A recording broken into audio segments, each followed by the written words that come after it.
June of 2019, Orpheus Musical Theater Society brought Priscilla, Queen of the Desert, to the stage. The story of three fabulous drag queens on a fabulous journey across the fabulous Australian outback.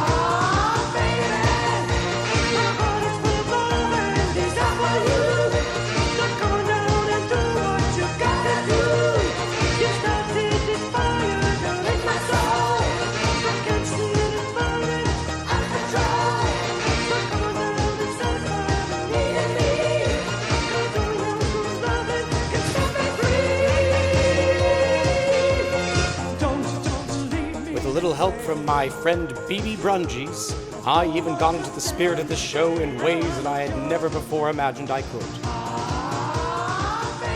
The people loved it, and now it's done.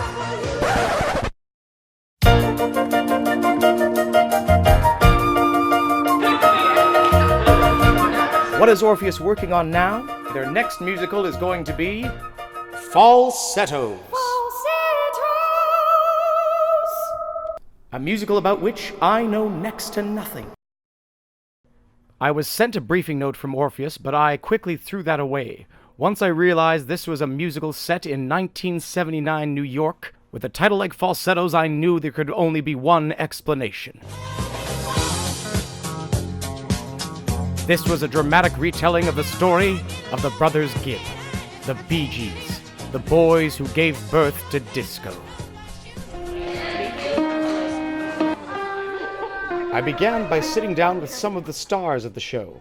My name is Cooper, and I play Jason. Jason. Is your last name Gibb in this show? Jason Gibb, perhaps? I don't... The reason I'm asking is because a show like Falsettos, I'm assuming, is one of these modern-day adaptations, a rock opera about the story of the Brothers Gibb, the Bee Gees, if you will. Initially, my research was frustrated by the fact that the stars didn't seem to know anything about the show that they were in. How do you tackle a biopic about the Brothers Gibb, three of the most iconic falsetto singers of all time? I wouldn't know, because that's not what this show is about. Let's try that again. This is the story of Falsettos. So, at what point in the musical will we begin to hear songs like More Than a Woman, Staying Alive? Is there a 70s feel to it? No. No to which question? All of it. None of those songs. Let's rephrase. It takes place in the early 80s, not the 70s. So after the peak of the Brothers Gibbs music. So that's Staying Alive. This is Falsettos. I feel like... Which they sang. In falsetto. In falsetto. But not the same. The whole thing. They're not related. Just give us a taste of which favorite Bee Gees songs you'll be singing. Really sure. Staying Alive, perhaps? No, that's not in the No? show. More Than a Woman? No, that's not in it either. That's surprising. What is it like as a woman to sing in falsetto? We don't really. No, there's not a lot of falsetto singing in this one for the women. Generally No. for men to do. So why are you in this show? As I began to delve deeper, I discovered that this show was more complex than I had first anticipated. We're actually Jason's godparents. That's true. I play Dr. Charlotte, who is a doctor and a lesbian. It's a lesbian from next door.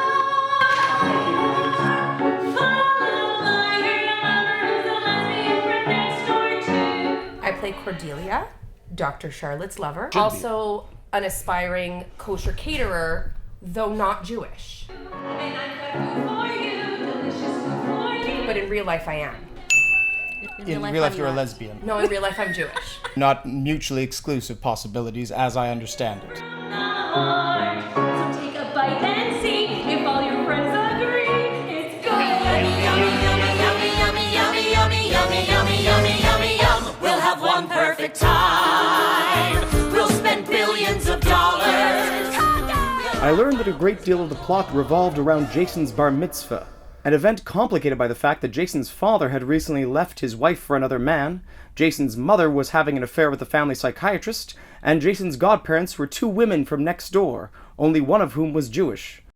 Or neither. I'm not clear on that point. What does the bar mitzvah mean for Jason? Well, Jason kind of just wants to have kind of a normal party, just wants to have fun with his friends and family. But his parents are trying to plan this amazing party, and they're stressing out about it and fighting about it. And that's not really what Jason wants, and he's kind of getting annoyed.